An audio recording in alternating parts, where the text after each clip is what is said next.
ఇది హైడ్రా మనకి హైడ్రా లాంటి వ్యవస్థ ఇప్పుడు ఒకటి prevention is better than cure కదండి. అని ప్రతిసారి ఏం చేస్తాం మనం, వైలేషన్స్ జరిగే వరకు మనందరం వెయిట్ చేసేది. మనందరికీ నేను మాట్లాడినప్పుడు కూడా బ్లైండ్గా వైసీపీ చేసేసిందో లేదా వీళ్ళు చేసి మేమే మాట్లాడాల. అట్లీస్ట్ మీరు వచ్చి కరెక్ట్ చేయాలి కదా. మేమనేది గత 20-30 సంవత్సరాలుగా మీరు చాలా సక్సెస్ఫుల్ ప్రభుత్వాలు. ఇప్పుడు నేను ఎవరో ఒక ఎక్స్ వచ్చి ఒక వైలేట్ చేస్తాడు, ఇంకొక వై వచ్చి ఇంకో వైలేట్ చేసుకుంటే ఇట్లాగా ఒక 10,000 మంది వచ్చి ఒక వైలేషన్ జరిగితే బుడమేరు పరివాహక ప్రాంతం అంతా ఇల్లు కట్టేశారు. అది బేసిక్గా పంచాయతీలకు రెస్పాన్సిబిలిటీ ఉంది, మున్సిపాలిటీలకి రెస్పాన్సిబిలిటీ ఉంది, సంబంధిత అధికార యంత్రాంగానికి రెస్పాన్సిబిలిటీ ఉంది. ఈ రోజున మనకి ఈ హైడ్రా లాంటిది వచ్చి కొట్టేయచ్చని అసలు కొట్టక ముందు ఉదాహరణకు నేను హైదరాబాద్లో చూసేవాడిని. అది హైదరాబాద్లో చూస్తున్నా నాకు అనిపించింది నదీ పరివాహక ప్రాంతాలు కదా, చెరువు ప్రాంతాలు కదా, ఇల్లు కట్టేస్తున్నారు ఏంటి, ఇది ఇబ్బంది అవుదా అనుకున్నాం. మేము కట్టేసాం, ఇల్లు కట్టేసాం, బిల్డింగ్లు కట్టేశారు. అంటే మీరు డ్యామేజ్ జరుగుతున్నప్పుడు అందరూ కామ్గా, డ్యామేజ్ జరిగింది అన్ని కట్టేసిన తర్వాత నేను నిన్న మాట్లాడింది అందుకే it will become a social issue అని చెప్పాను. చాలామంది ఆర్థిక పరిస్థితులు చిన్న భిన్నం అయిపోతాయి. అలాంటి వాళ్ళకి ఏం చెప్పాలి ముందే, ఇది చాలా స్ట్రిక్ట్ గైడ్లైన్స్. అందుకనే bureaucracy should be extremely alert and powerful. వాళ్ళ బాధ్యత వాళ్ళు నిర్వర్తించాలి. అందుకని ఇప్పుడు రేవంత్ రెడ్డి గారు ముఖ్యమంత్రి వచ్చి ఇప్పుడు ఏమంటారు, కొట్టేస్తూ ఉంటారు. ఆయన చేస్తున్న రైటే, మనం కూడా చెయ్యాలి. అంటే అది కూర్చోబెట్టి అది ఎలాంటి ఇష్యూస్ ఉంటాయో తెలియదు. So lot of social issues, lot of social tensions ఉంటాయి దీనికి. సో దీన్ని కొంత పెర్స్యూజివ్ మెథడ్స్లో చెప్పాల్సి వస్తే, కొన్నిసార్లు కొట్టాల్సి వస్తే, ఇట్ ఆల్ డిపెండ్స్. ఎందుకంటే ఒక హైబ్రిడ్ మెథడాలజీ ఆలోచించాలి, కానీ దీన్ని ఎలా హ్యాండిల్ చేయాలి అనేది కొంచెం చూడాలి. ఇది ఒక డిఫికల్ట్. కాకపోతే అది అట్లీస్ట్ నేను ఏమంటానంటే, జరిగింది కట్టేసి ఒక పద్ధతి, జరగకుండా చూడటానికి భవిష్యత్తులో ఇప్పుడు మనం అన్ప్రెసిడెంటెడ్ ఫ్లడ్ ఎఫర్ట్ చూసాం. మనం అన్ప్రెసిడెంటెడ్ లాస్ట్ 50 yearsలో మనం చూడాలి. ఇంకొన్ని డేటా ప్రకారం 200 yearsలో కూడా కొన్ని ఈ ఏరియాలో చూడలేదని రికార్డ్స్లో ఉన్నాయి. ఇందాక పొద్దున్న చూస్తూ ఉంటాయి.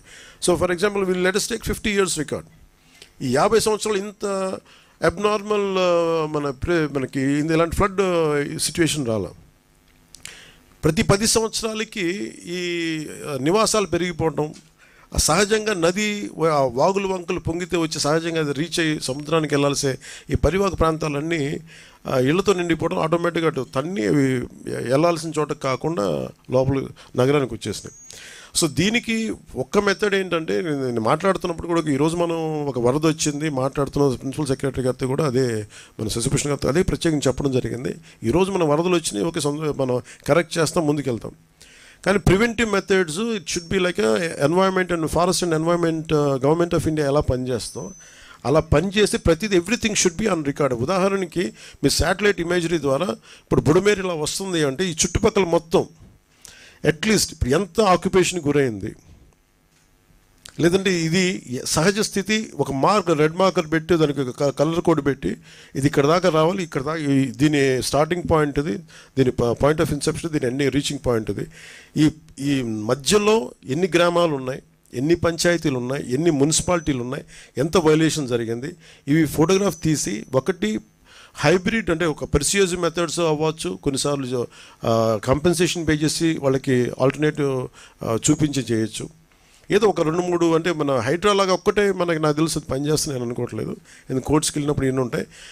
బట్ ఏ సంథింగ్ ఒక హైడ్రా అనేది ఖచ్చితంగా అలాంటి యాక్షన్ ఖచ్చితంగా ఉండాలి, అది ఒకటి ఖచ్చితంగా ఉండాలి. చాలామంది మనకి చూస్తే చెరువులు ఆక్యుపై చేశారు, చాలామంది నాయకులు ఆక్యుపై చేశారు. అవి ఎలా కొట్టాలి, వాళ్ళకి కూర్చోబెడితే ఎవ్రీవన్ ఈజ్ పవర్ఫుల్ ఆ ఏరియాల్లో. సో వాళ్ళని కూర్చోబెట్టి కొంత కన్విన్స్ చేయాల్సి వస్తే వాళ్ళని విల్ఫుల్గా మన భూదాన్ మూమెంట్ లాగా వాళ్ళ సొంత భూములు ఇచ్చారు, మనకి భూదాన్ మూమెంట్. అలాగా వీళ్ళు చేసిన వయలేషన్స్ని వీళ్ళే స్వచ్ఛందంగా ఒప్పుకొని బయటికి వెళ్ళిపోయి ఇల్లు వాళ్ళే కూల కొట్టేసుకోవటం, అలాంటిది ఒక మెథడాలజీ. అలా లేదంటే మిడిల్ క్లాస్ ఉంటారు, వాళ్ళు తెలియదు, వాళ్ళ అపార్ట్మెంట్లో డబ్బులు దొరుకుతుంటే ఇల్లు కట్టేసి ఉంటారు, వాళ్ళు నలిగిపోతారు. సో వాళ్ళకి ఏం చేయాలి, ఇట్లాగే చాలామందిని ఒక హ్యూమనిటేరియన్ ఆస్పెక్ట్ కూడా దీంట్లో చూడాలి. చాలామంది వాళ్ళు రిటైర్మెంట్ డబ్బులన్నీ పెట్టి వచ్చిన అపార్ట్మెంట్ కొనుక్కుంటారు. సో అట్లాగా ఈ నదీ పరివాహక ప్రాంతాల నుంచి మొన్న నేను ఉదాహరణకి ఒక చిన్న వైలేషన్ జరిగింది. ఫారెస్ట్ డిపార్ట్మెంటు అటవీ శాఖ పరిధిలో ఉండే అడవిలో ఒక చిన్నపాటి వైలేషన్ జరిగితే ఎంత క్లియర్ కట్గా ఉంది అంటే, నెల రోజుల ముందు లేని కట్టడం ఇప్పుడు వచ్చేసింది అనేది చాలా క్లియర్ కట్గా శాటిలైట్ ఇమేజరీ తోటి చాలా చూపించారు. అలాంటిది మనకు మెథడాలజీ ఉంది. కర్ణాటకకి వెళ్ళినా ఈవెన్ ఒక చెట్టు పడిపోతే తేడా తెలిసిపోద్ది. అంత మానిటరింగ్ ఉంది remote sensing, national remote sensing agency మన శాటిలైట్స్ ద్వారా. అలాంటిది ఏదో మనం దాన్ని వాడుకొని, సో వాటితోటి మనం ఒక డేటా తీసుకొని ఆ సంబంధిత అధికార యంత్రాంగానికి కావచ్చు, పంచాయతీ వ్యవస్థలకు కావచ్చు, లేఅవుట్లు వేసేస్తున్నారు. ఆ లేఅవుట్లు నదీ పరివాహక ప్రాంతాల్లో ఉన్నాయో ఇవన్నీ చూసి బాధ్యత పెట్టాలి అందరికీ. అందరూ కూర్చొని it is not just position of ఒక ముఖ్యమంత్రి గారో లేదంటే దాని పక్కన ఉన్న సంబంధిత వ్యక్తులు కాదు, అందరికీ ఆ బాధ్యత అందరికీ తీసుకోవాలి. దాన్ని రైట్ ఫ్రమ్ పంచాయత్స్ నుంచి ఈ బాధ్యత తీసుకోవాలి లేఅవుట్స్ వేసేటప్పుడు. అలాగే లోకల్ పొలిటికల్ లీడర్స్ కూడా ఇప్పుడు వాళ్ళు ఆలోచించాలి. ఇలాంటి ఇల్లుని మనం ఎంకరేజ్ చేస్తే భవిష్యత్తులో మనకి ఏం జరగబోద్దు అనేది అందరూ తీసుకొని అధికార యంత్రాంగాన్ని భయపెట్టేసిన తర్వాత ఎవరికాళ్ళు ఒక ఏమంటుందని దాని కైండ్ ఆఫ్ మజిల్ పవర్ తోటి నెట్టుకొని వెళ్ళిపోతే వచ్చిన సమస్యలు ఇవన్నీ. అలాంటివి చేయాలంటే we have to empower bureaucracy, we have to tell them it is their right to why they should stop it. వాళ్ళకి ఎందుకు కట్టకూడదు అనేది మనం ఎంపవర్ చెయ్యి.